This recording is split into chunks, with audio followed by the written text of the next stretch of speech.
maalitud, ma arvan, mitte tema ateljeeaknast, vaid kunstihoone suurtest klaasakendest. Seal inimesed kõnnivad, ta jälgib neid, aga torkab silma, et Uutmaa on maalinud Tallinnat mitte siis kohana, mis oleks inimeste oma, vaid pigem millegi peaaegu et sakraalsena. Hästi avar taevas, hästi võimsad mõõtmed, kõik nii edasi, ja siis vasakul ääres kirikutorn ja paremal ääres teised 2 kirikutorni. Uutmaa ei olnud minu teada religioosne kunstnik ja see maal kindlasti ei ole ka religioosne, aga need taevasse sirutuvad tornid annavad mingi vertikaalse mõõtme ja mulle tundub, et see vertikaalne mõõde ei ole mitte ainult geometrilises mõttes.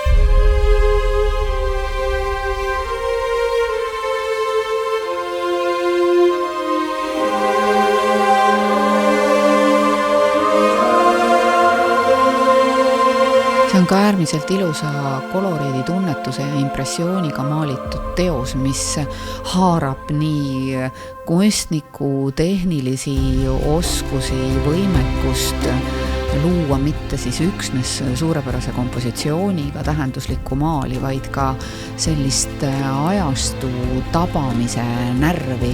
Et kui me vaatame, et see teos on maalitud 1962. aastal Vabaduse väljaks, seal on ka väga palju tähendusi ja alltekste.